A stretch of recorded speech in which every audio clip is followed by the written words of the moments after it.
वृंदावन में भगवान श्री कृष्ण की दिव्य लीलाएं। वृंदावन एक ऐसा पावन धाम जहां भगवान श्री कृष्ण ने अपनी अनगिनत दिव्य लीलाएं की।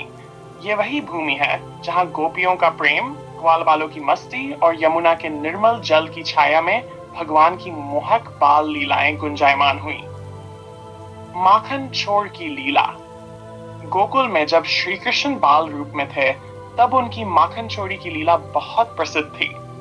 यशोदा माँ कितनी भी कड़ी निगरानी रखे, फिर भी कान्हा अपने सखाओं के साथ ग्वालिनों के घर से माखन चुरा ही लेते।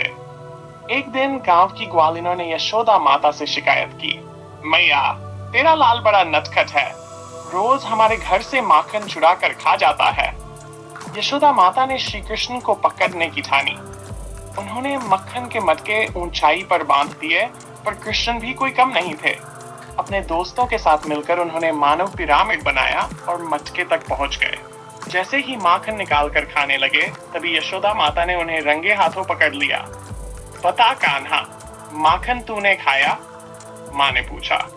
कृष्ण अपनी भोली मुस्कान के साथ बोले, मैया, मैंने तो नहीं खाया। लेकिन उनके होंठों पर माखन लगा हुआ था। यशोदा माता मुस्कुराई और कान्हा को गले से लगा लिया। कालिया नाग का वध। एक दिन गोकुल के ग्वालबाल यमुना नदी के किनारे खेल रहे थे।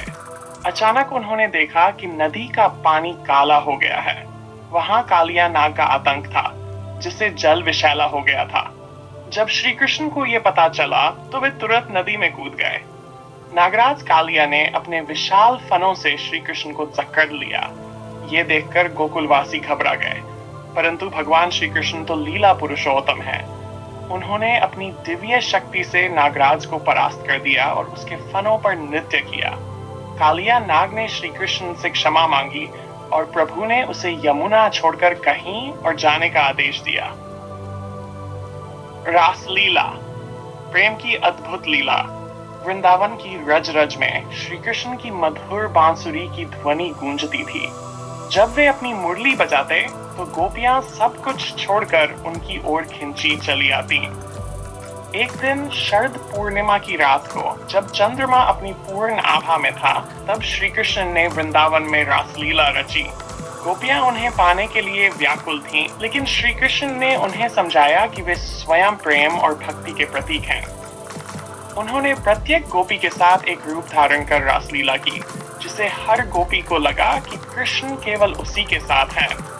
ये प्रेम और भक्ति का प्रमाण था। श्री कृष्ण की दिव्यता। श्री कृष्ण केवल एक बालक नहीं थे, वे स्वयं परब्रह्म थे, जो प्रेम, भक्ति और आनंद का संदेश देने आए थे। उनकी हर लीला हमें प्रेम, करुणा और धर्म का मार्ग दिखाती है। वृंदावन की गलियों में आज भी उनकी बांसुरी की मधुर तान सुनाई देती है और भक्तगण उनके चरणों की धूली पाने के लिए लालायित रहते हैं। राधे राधे। जय श्री कृष्ण।